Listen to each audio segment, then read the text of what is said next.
All right, so today we're going to take a look at 7-4. So just a reminder on the plan, we're going to do 7-2, 7-3, and 7-4. We'll spend one day on each of those sections.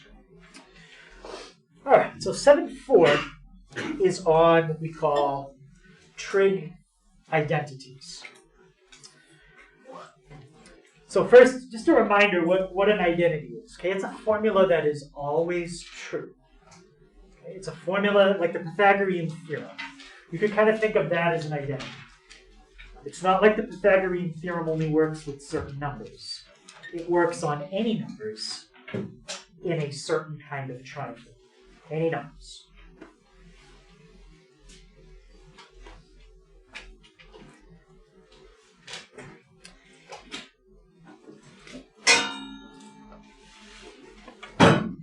The kind of identities that we're going to look at are trig identities.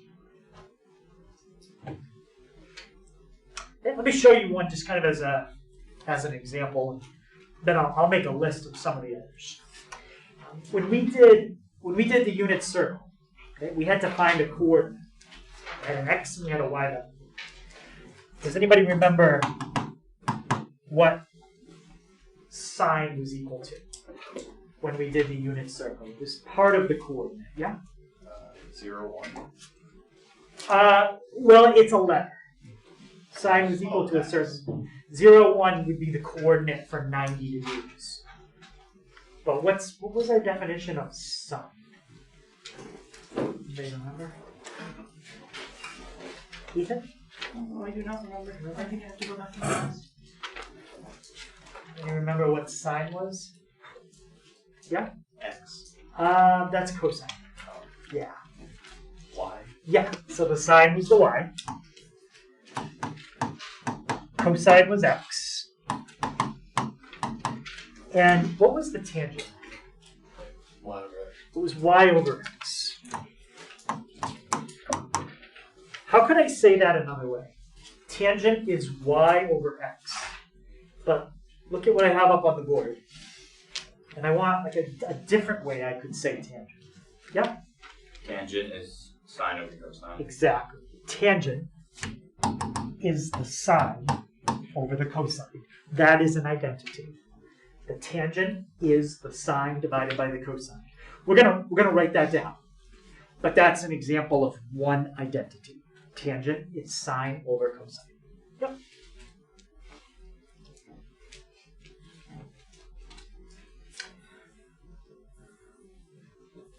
All right, so some of the identities, well, that's the one I just showed you, tangent identity. Reciprocal identities, we have to use those when we type in something on the graphing calculator we don't have a button for. So let's say I wanted you to graph cotangent x in y1. Well, is there a button for cotangent on the graphing calculator? No. You have sine, cosine, and tangent. So how would you plug in cotangent? You have to do something, yeah? 1 divided by tangent. Right. You have to do 1 divided by tangent. That's called a reciprocal identity. Now, it doesn't matter what you're doing the cotangent of. If you want the cotangent of 10 degrees, it's 1 over the tangent of 10 degrees. If you want the cotangent of 12, it's 1 over the tangent of 12. Okay? It doesn't matter what you plug in. You always do 1 over the tangent. Okay. Any question on that? So those are the reciprocal ones where you have to flip something. This last group of identities, we've never seen those before. Okay, so that will be a little bit new. So you should not be familiar with the Pythagorean identities. What's the Pythagorean theorem? A squared plus b squared equals c squared. Right. And the Pythagorean identities look kind of like that. They have something squared, and then something on the other side squared. So they look very similar. All right. So let's start by writing down all of the trig functions that you flip to get another trig function. All right, let's start with these. If you flip cosecant, it gives you sine. If you flip secant, it gives you the cosine. And if you flip the cotangent, it gives you the tangent. Those are the ones that are connected. Now let's look at the other ones. What if you flip the tangent? Actually, we just said that one up above. What do you get? You get the cotangent. Yep. How about if you flip the cosine? That gives you the secant. And what if you flip sine? You get cosecant. So really the top one and the bottom one right above and below each other, they're the same one. They're just like rearranged. If you flip sine, you get cosecant. If you flip cosecant, you get sine. If you flip cosine, you get secant. If you flip secant, you get cosine. Right? So those are called the reciprocal identities. All right? Let's look at the next group.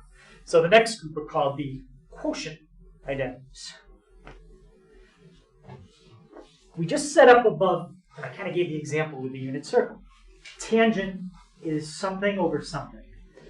What did we just say up above?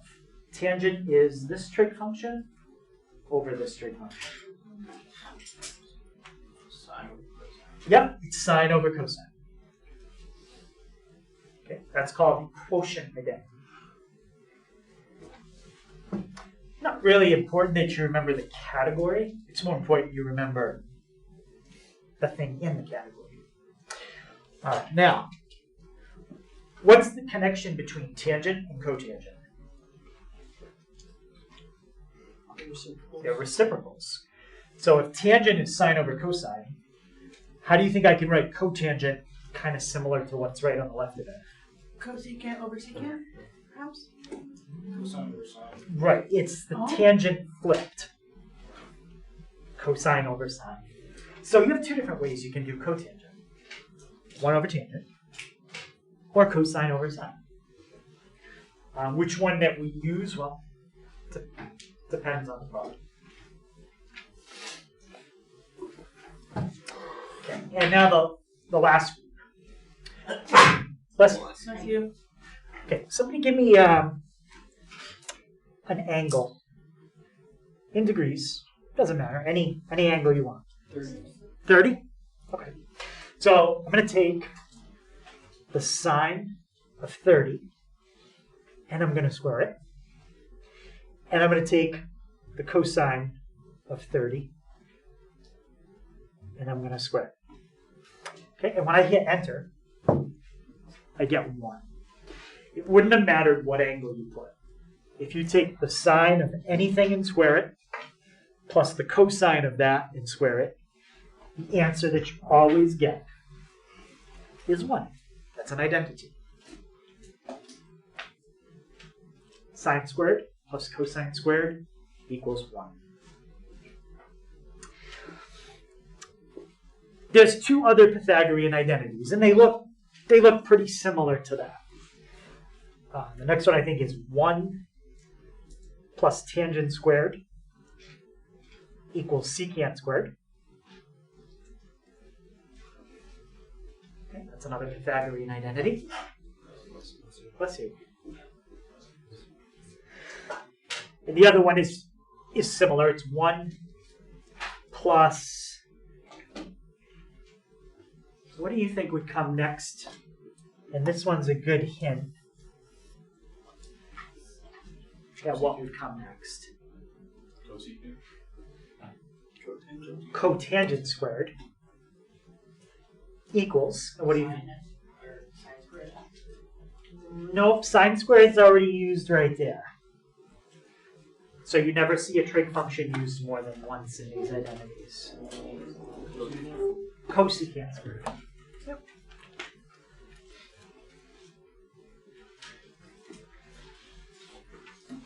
So I would write those down on like a reference sheet, and I would use those on the test.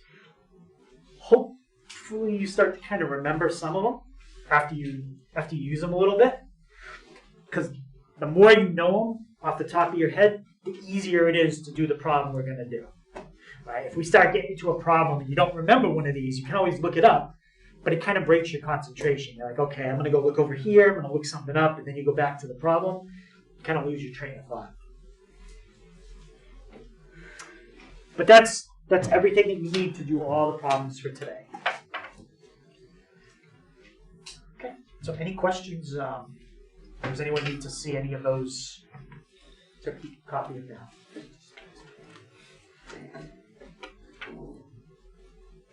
Now let's just look at one of them. Let's take a look at sine squared plus cosine squared equals 1.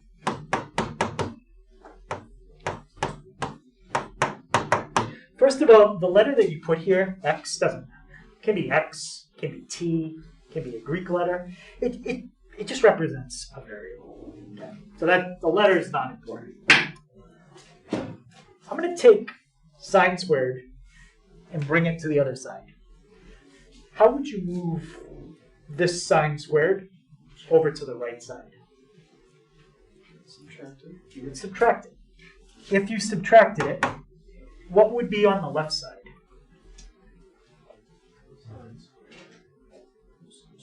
Cosine squared. And what would be on the right? 1 minus sine squared x. 1 minus sine squared x. That's not a new identity. That's just sine squared plus cosine squared moved around. Okay. We could also do it another way. What if I subtracted cosine squared? What would be on the left side?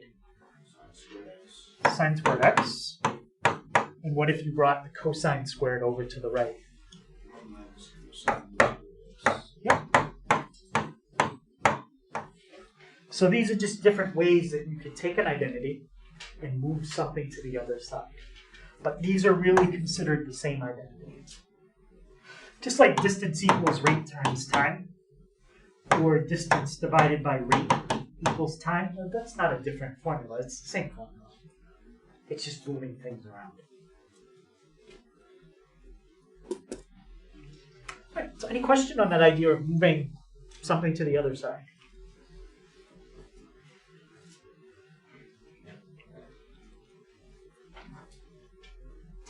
All right, so let's see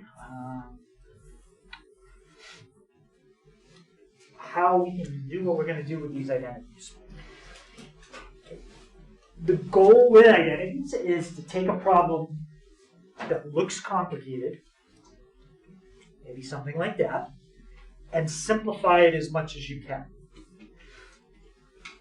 The reason why we simplify it, it has to do with calculus. So we just simplify it and then we stop. Really what you'd be doing is you'd simplify it to then get ready to do calculus with it. When you're doing calculus with trig identities, it can be pretty challenging.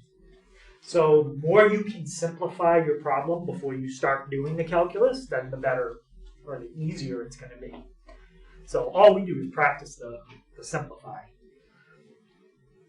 If you go on and you're going to take another math class after pre-calculus, you'll simplify and then you'll learn how to do a little bit more after. All right, so the first trick is to change everything in the problem that's not a sine or a cosine into sine or cosine. And the hope is that when you do that, something will cancel out. Okay? So let's try it on this one. We've got cotangent divided by cosecant. What, and you can look back at the previous page. What is a formula that we can change cotangent to that has sines and cosines in it? Yep. 1 over tangent. It doesn't have sines and cosines in it. That is true. But the trick that we're using is to change everything to sines and cosines. Yeah. Cosine over sine. Right. So let's change it to cosine over sine. That's the top. What trig function is in the bottom? How do you say that one? Cosecant. Cosecant. Is there something we can change cosecant to? So the cosecant goes away, and we just have sines or cosines. 1 over sine. Yes, you can make that one 1 over sine. So when you first do that, it doesn't really look any better. It looks more complicated. But something's going to happen. How do you divide, even with numbers, a fraction by a fraction? Multiply what? Cross multiply. Multiply what by the reciprocal? The top, right? Multiply the top by the reciprocal of the bottom. Okay, what's the top? Cosine over sine. Cosine over sine. And what are we going to multiply by? Sine over 1. Pretty much everything that you can do with arithmetic, you can do with functions. Like you can use distributive property, you can multiply by the reciprocal, all those tricks work. Now, when you're multiplying, if you have the same thing in the top and the bottom, it cancels out. If you're adding or subtracting, it does not. Adding and subtracting, like if you have this, 2/3 plus 5 over 2, you definitely cannot cross the 2's out there. That's not how adding fractions works. You got to do common denominators. But multiplying, you can cancel. What's left after we cancel the signs? Sine. Yeah, all you're left with is cosine over 1, which is just cosine. So we started with 2 trig functions being divided, and we simplified it down to 1 single trig function. That is a lot simpler than what we started with. And that's the goal. Okay, so any question on what we did? So this is saying if you need to take the cotangent of an angle and divide by the cosecant of the angle, a simpler way of doing the same thing is to just take the cosine. Yeah. So basically, not kind of shown, but you've already canceled out the 1 over sine at the bottom by multiplying by the reciprocal, and then that's multiplied by the top, which then the sign just cancels out the other sign, correct? Yeah, that's the Okay. rule. When you divide a fraction by a fraction, keep the top the same and multiply by the bottom flipped. Yep. And that's an identity. You could plug in 10 degrees for theta and it would work, 12.5, 14.6. You could plug any number you want in, and this formula always works. This always equals that. Always. Yep. If you have like 1 over a fraction, you just flip the fraction, right? Right, like 1 over 2/3 is 3/2. Okay.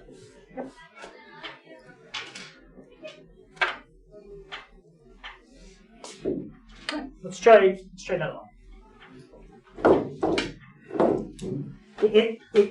As they get a little harder, it takes practice to get good at it. That's why I decided to do this section at the beginning of the week, so you have a little more time for it to kind of sink in a little bit. Because it's not something you're good at after one day. It just doesn't work that way. Right. So let's try the same trick. Take everything in this problem.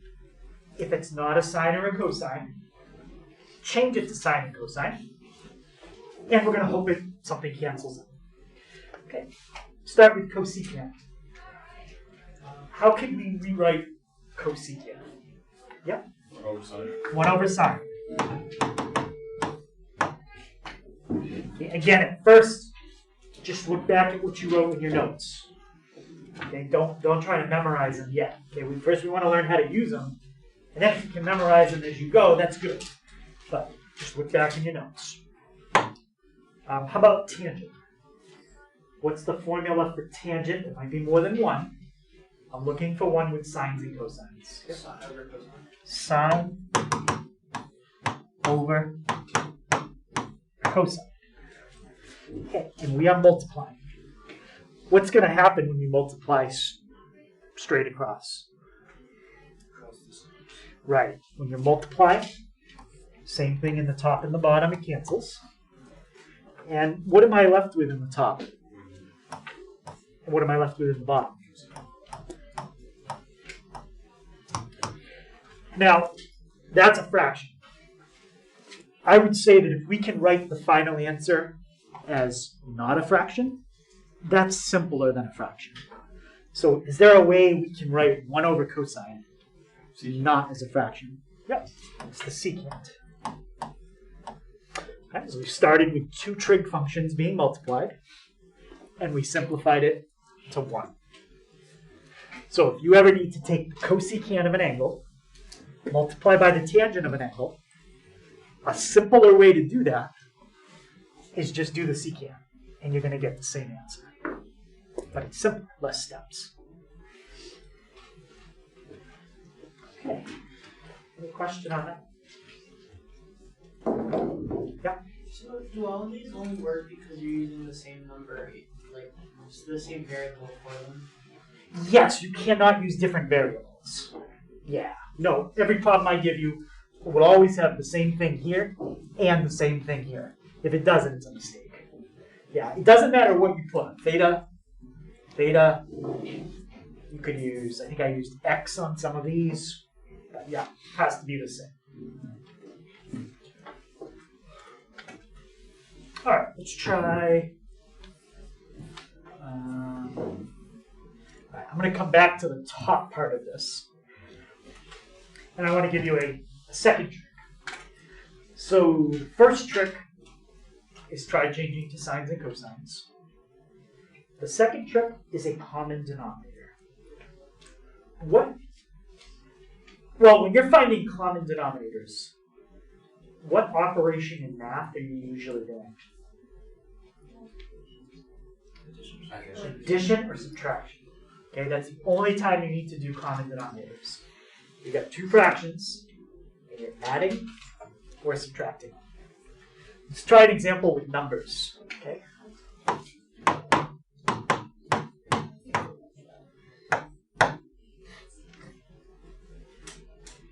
What's the common denominator between 3 and 7? 21. 21. To find the common denominator, just take the 2 that you have and multiply them together. Common denominator is 21. What do you have to multiply 3 by? 7. And if you do it in the bottom, you also have to do it in the top. So one fraction gets multiplied by the other denominator. And then it's the same thing here. This fraction gets multiplied by the denominator of the other one. Okay, so now you've got 14 plus 15 over 21, and then you just simplify. Okay, we're going to do the same thing, but it's not going to be with numbers. It's going to be with trig functions. Yeah, let's try it. Now, when you first look at that one, are there any fractions in that problem at all? Yes. Well, are there any fractions with denominators other than 1, the way that it's written? No. No.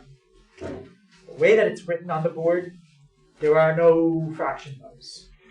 As we do the problem, we are going to get some fractions. All right. So what do you think something we could try first here? Yeah? Convert everything to reciprocal. Convert everything to... It's reciprocal. So there might be some fractions here but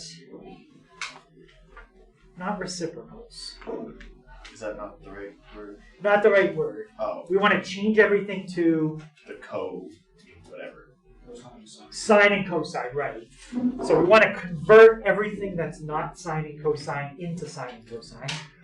And there's one other property we can use here. Distributive. Right. Pretend that it's not even sines and cosines. Just think of it like this. Whenever you have something that looks like that, whatever's here can be multiplied to whatever's there. Doesn't matter if it's letters, numbers, works the same way.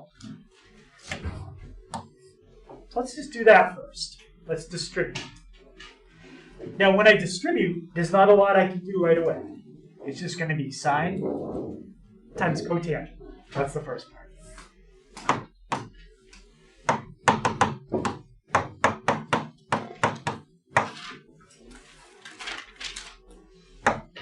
What's going to be the second part?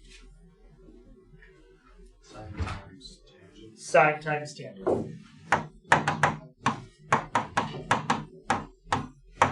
So the hope is by doing this out, eventually something cancels. Okay? Now I would say let's change everything to sines and cosines. How would you turn what I just put a box around into sines and cosines? It already is.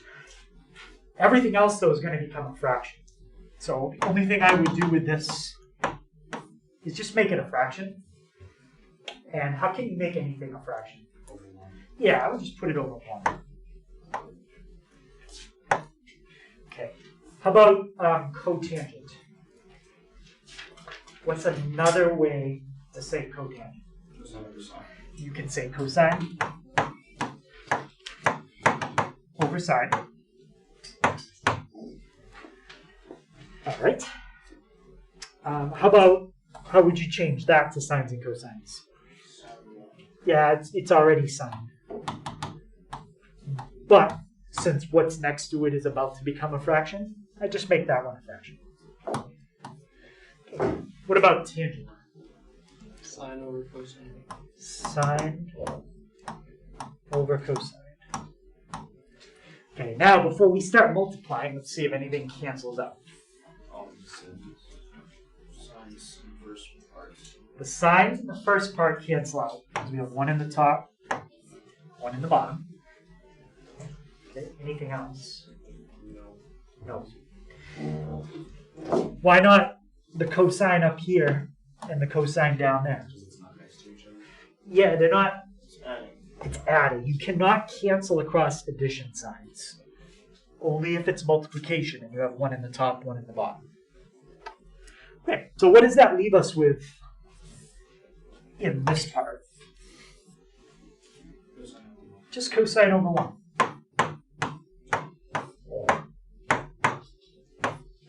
Okay, now let's look at the second part. Sine times sine. That's just like x times x, which is different than x plus x. What's x times x? X squared. X squared. So what do you think sine times sine is? Sine squared. Yep, sine squared. That's how they write sine squared. You know, you probably think that sine squared should be written like this. You can do it that way too. But most of the time people just do it like that. Sine squared. And then what's left in the bottom? What's 1 times cosine? Cosine. Now, what operation are we doing between the two fractions? Addition. We're doing addition. Do the two fractions have the same denominator? No. Then let's see if we can get a common denominator. And if we can, maybe something else will cancel. So the way you find the common denominator is multiply the two together. One is a 1, bless you. The other one is a cosine. What's 1 times cosine? Cosine. Okay. Which fraction here already has the denominator we need? Yeah, the second one. So we don't have to change the second one. we do need to fix the first one. What would we have to multiply the bottom by to make it the common denominator? Multiply by cosine. And you can't just do it in the bottom. You also have to do it where? Top. Okay. Cosine times 1. Well, there's my common denominator. What's cosine times cosine? Cosine squared. Cosine squared. Now, let's go back and look at what's in the top. Cosine squared plus sine squared. Does that look like a certain group of identities I mentioned? Yeah. Right, it looks like a Pythagorean identity. Let's go back and see. Do we have one that says cosine squared plus sine squared? Yeah, the first one. Right. Since we have cosine squared plus sine squared, that entire thing turns into the number 1. So it all cancels out in the top and turns into a 1.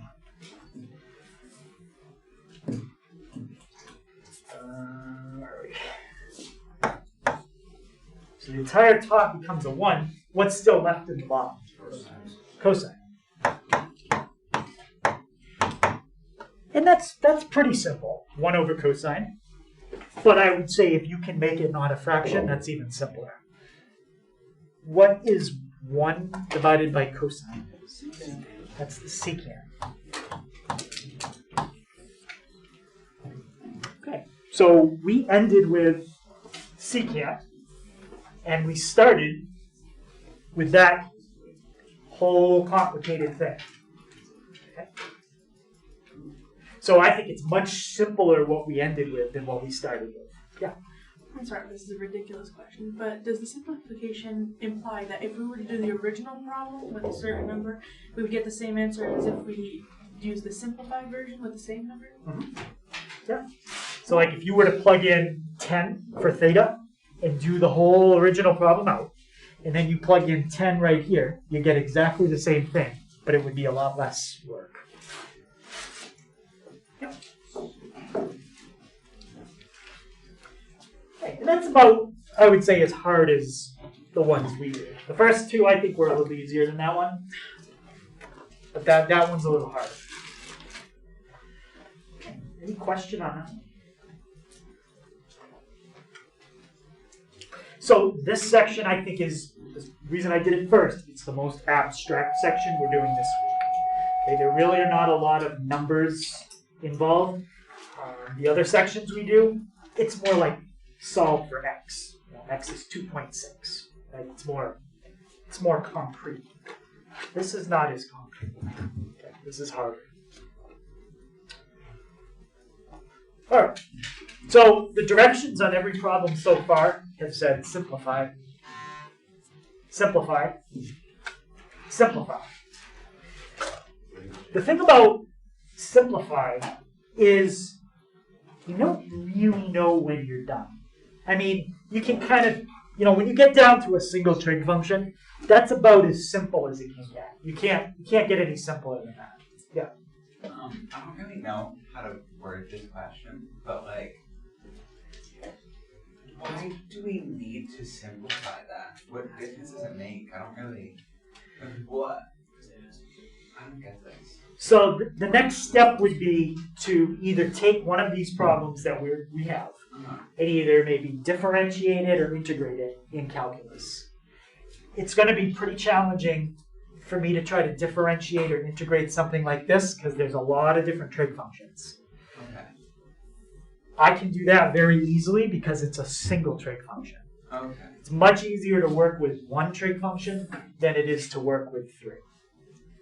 So the next step of this problem would be something that's a little beyond what we study, but it would involve calculus. Okay. That would be the next step.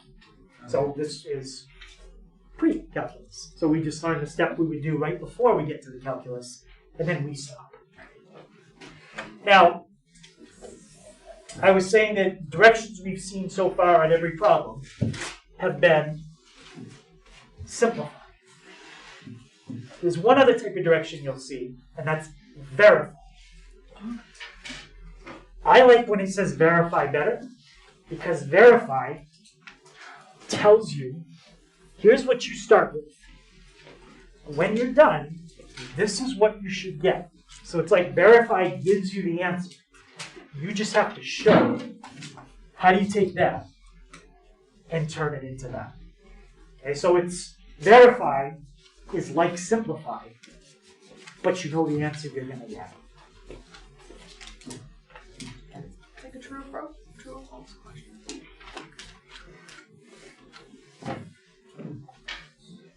So when we have to verify a problem, the goal is to show that one side is exactly the same as the other side. Like if I gave you this, and I said to verify it, the way you would verify it is you would do the distributive property on the right-hand side, and you would get 2x plus 6 on the right, and you have 2x plus 6 on the left, and then you will have shown that the left side and the right side are the same. That's verify. The approach that we're always going to do, not just one approach, but the approach that we'll always do, is you're going to take the side that looks more complicated. In this case, it would be this side. Take the side that has some work you need to do to it. Do the work, and hopefully it turns into the other side.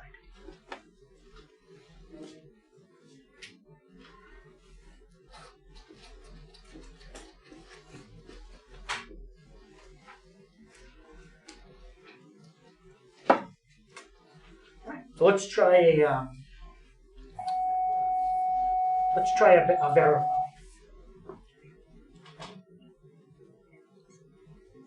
Anything else that anyone needs to copy? Yeah, just get the Yep.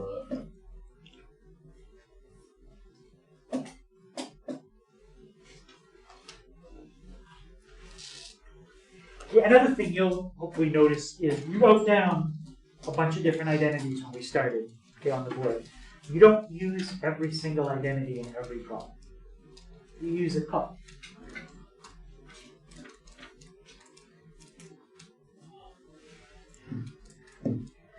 So let's try this. Okay, it says to verify. So my suggestion is always start with the side that looks more complicated. Which side looks more complicated? Right side. Yeah. So for this entire problem, we're going to forget about the left-hand side. The left-hand side is our goal. If we can take the right-hand side, try to simplify it, and it turns into the left, then we've done.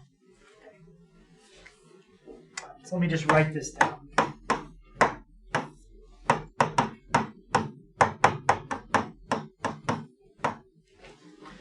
Okay, so we got a couple different tricks now. Change everything to sines and cosines. Rewrite with a common denominator. What do you think a good way to start this problem would be?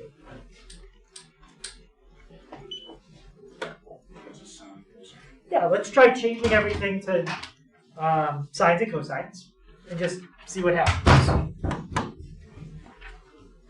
Let's start with the top. What is secant if you change it to something with sines and cosines?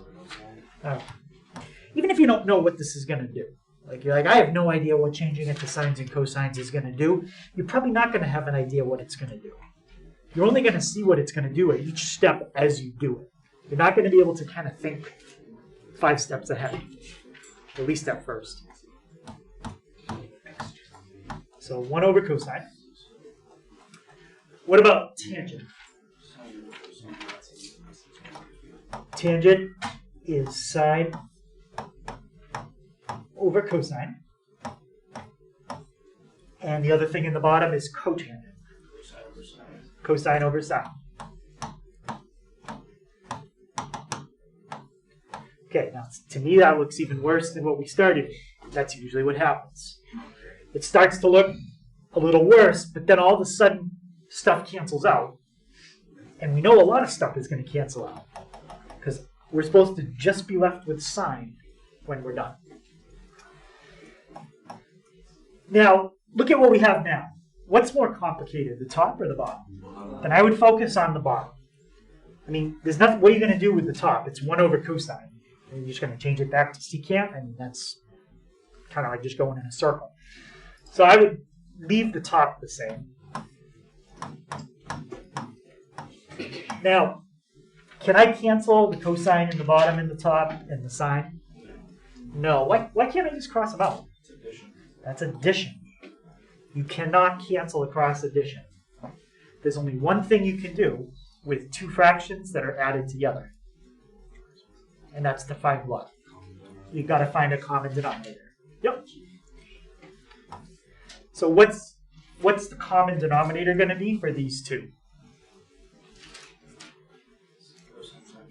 Tangent? Where tangent were? The common denominator is always going to be the product of the two that you have. Cosine times R. It's going to be cosine times sine. Yep.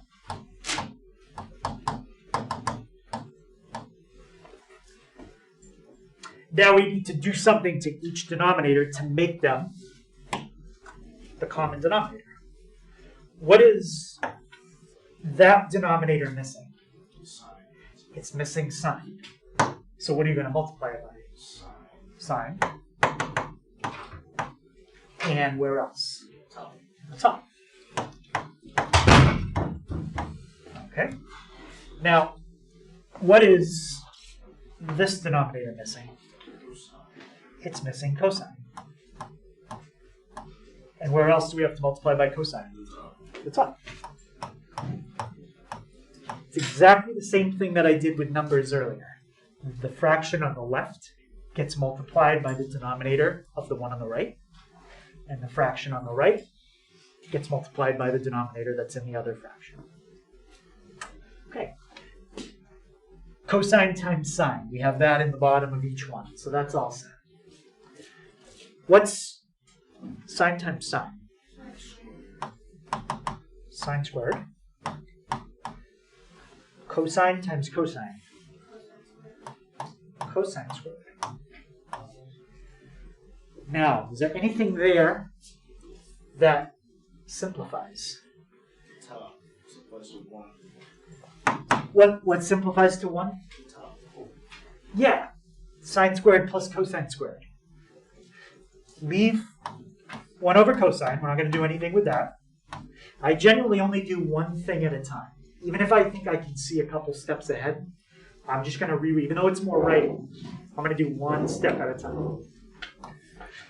So all of this turns into a 1. What kind of identity is that? Yeah, it's a Pythagorean identity. Again, it's not super important you recognize the name, more that you know what it is. It equals 1.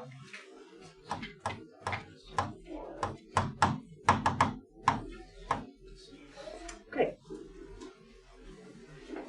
Now, what do you think we could do? Exactly. Whenever you have a fraction over a fraction, doesn't matter if it's numbers, letters, multiplied by the reciprocal. Okay. What's in the top? 1 over cosine. And what's the reciprocal of the bottom? Cosine times sine. Cosine times sine over 1. So it's cosine, cosine, and 1 cancel out. Right, because now we have a cosine in the top, cosine in the bottom, and that's multiplication. 1 in the top, 1 in the bottom. What are we left with?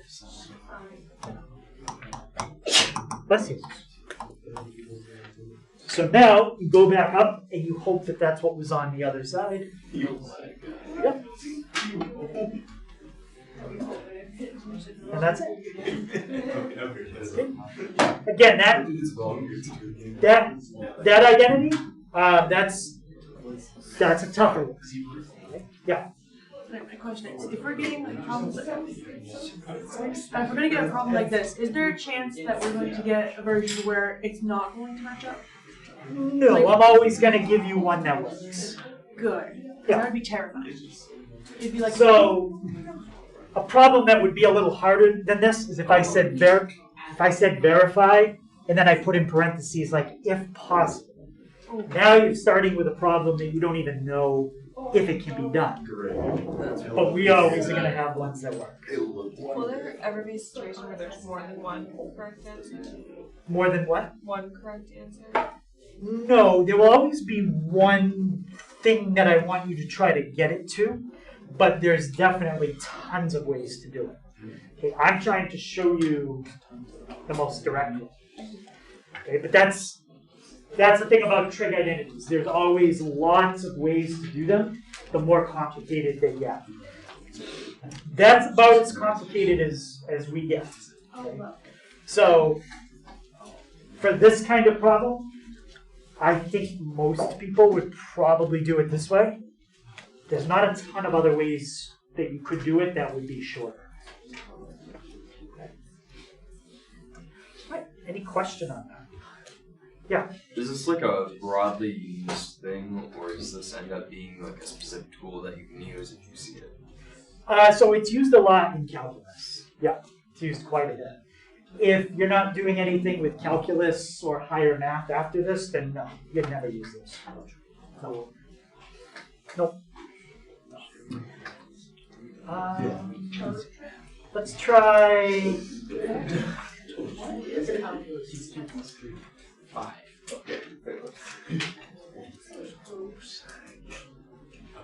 it can be negative. Okay, great. Let's try. Let me look up a different one. All right, let's try this one. Cotangent times tangent. Okay. What do you think a good first thing to try would be? Yeah, let's change to sines and cosines. What is cotangent? Okay, so it's cosine over sine. Does it matter that I switched to using the letter x? No. So cosine over sine. And what about tangent? Sine over cosine.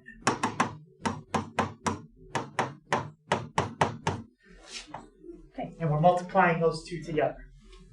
So what happens?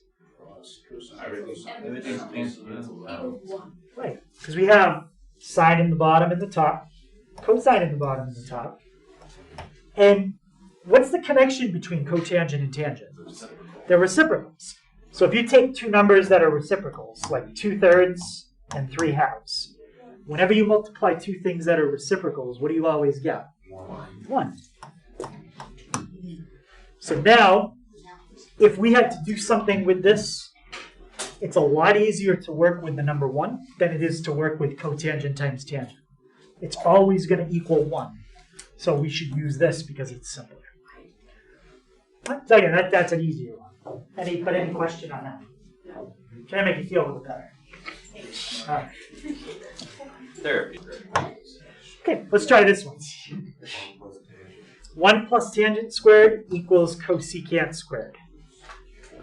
Now, what I would do on this one, when I see the top, 1 plus tangent squared, I recognize that as something. What kind of identity does it kind of look like? Right. It kind of looks like a Pythagorean identity. So go back and look at your Pythagorean ones. Do you have one that says 1 plus tangent squared? Yes. Yeah. What is 1 plus tangent squared? Okay. Let's change that, because I think if we can take two things and combine them into just one, it's got to be a little simpler because it's only 1 versus 2. So we can change 1 plus tangent squared to secant squared. All right, so let's do that. Yes. Where was it? 2 pages, 3 pages forward. No, you gotta go forward. You went too far. Yeah, we'll improve right there. Oh, Keep going. yes. Keep going. That's not it. No, keep going. Where'd it go? Keep going. There we go. Right there. There it is. All right. So what was 1 plus tangent squared? Secant. Secant squared over cosecant squared. Okay. So what could we try doing now? We've done this a couple times.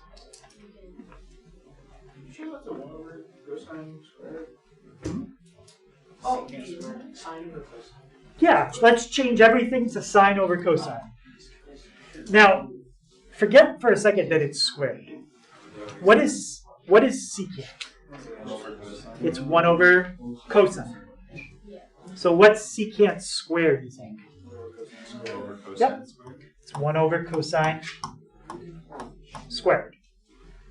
If secant is 1 over cosine, secant squared is 1 over cosine squared. Now, again, forget that it's squared for a second. What is cosecant?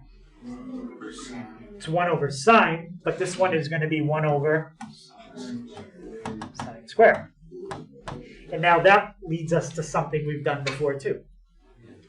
We have a fraction over a fraction. Multiply by the reciprocal. So once you've done the problems that we've done, you start to see the same things over and over. Find common denominator, multiply by reciprocal. So what's going to happen to the top? It's going to stay the same. What are we going to multiply by? Sine squared over 1. Okay, go straight across. What's 1 times sine squared? Sine squared. What's cosine squared times 1? Okay, now, it's not exactly, but does that look kind of like something I showed you earlier?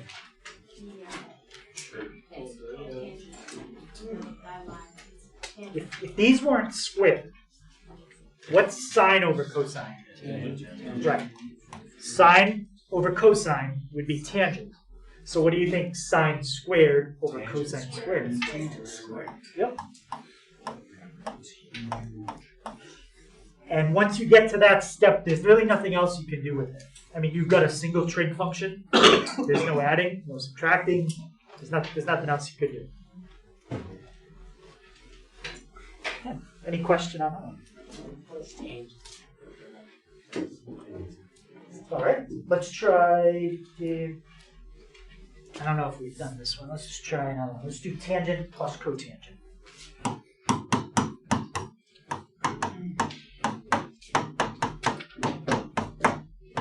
Okay. We did tangent times cotangent before. This is different. Tangent plus cotangent. What do you think I should try first? Convert tangent to sine over cosine. Yep. Cosine over sine. Convert this into sine over cosine. What'd you say about cotangent? Cosine over sine. Cosine over sine. Okay. Now, what are we doing with the two fractions?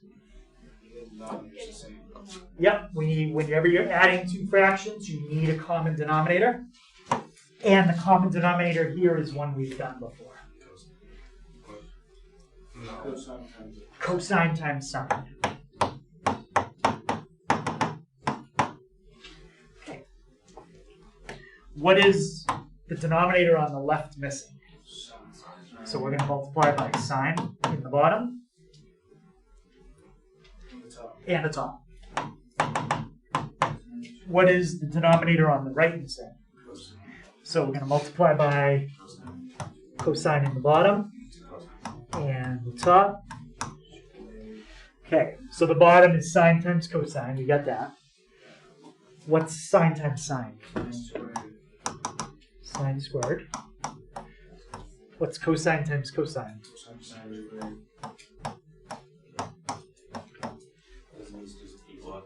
Right, the whole top turns into 1. That's sine squared plus cosine squared. So you have 1 over cosine times sine. That's exactly the same as this. 1 over cosine If you want to put it all together, or you want to break it into two separate ones, it's the same thing. Because if you multiply straight across, you'd get that. What's 1 over cosine? Secant. What's 1 over sine? Cosecant. That's all you can do. Anything else you would do with that, you'd just be manipulating it and going backwards again. Any question on that one?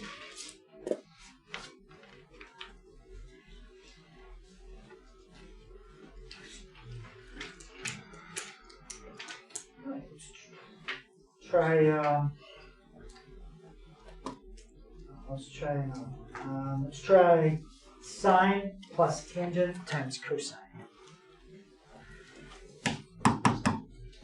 Sine. What did I say? Sine plus tangent times cosine.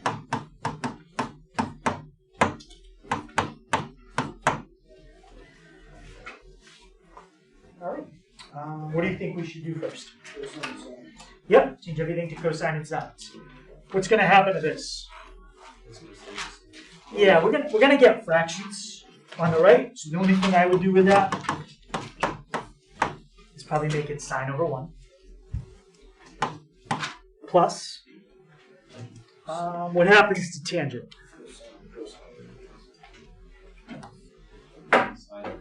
Sine over cosine. What happens to cosine? Cosine over 1. Just make it cosine over 1. Okay. What's going to happen there? Yeah, what cancels? Because that's multiplication, you can cancel cosine in the top, cosine in the bottom. So what are you left with in the first fraction? Sine x. What are you left with in the second fraction? Sine x. Now, be careful. This is sine plus sine. It's like x plus x. It's not x times x. What's sine plus sine? 2 sine x. That's the answer. So that's, there's not really much more I can keep showing. That's how trig identities work. Does anyone have any questions, or I guess I could try to make up one more? I could look up. Yeah. How are the verify problems going to work on the test? So the way a verify would work is I'd probably give you like choices. I'd say here's a problem, and here's 4 choices. So at least you kind of have an idea. It's got to be one of those. So when you simplify it, if you get 2 sine x, that would be a choice that's listed, and you just click it. Okay. Yeah, that's how I'll set it. Yeah. So this is not really important, but whenever you write sine squared, you always put the square after the sign. Is there a reason why you do that? Yes, because if you write that, somebody might not be sure, are you squaring, like if you do this, do you mean the sine of 100? Or do you mean take the sine of 10, get that answer, and then whatever you get, square it after? If you put the 2 in the middle, then everybody knows that this means to do that. I thought that meant to do that, and then anything else, which would be like squaring it in like sine x, you would have to use parentheses. Those are the same thing. On a calculator, you cannot type it in like on the left. You have to type it the way on the right on a calculator. So this is purely something that we write on paper. It can't actually be typed into a calculator that way. Yeah. Any other question on that? Okay. So let me adjust that a little bit. Don't jinx us. Dude, don't. Okay, so that's the homework for tonight. And then the next time we have class, we will go over that. Why are you guys sticking up with that?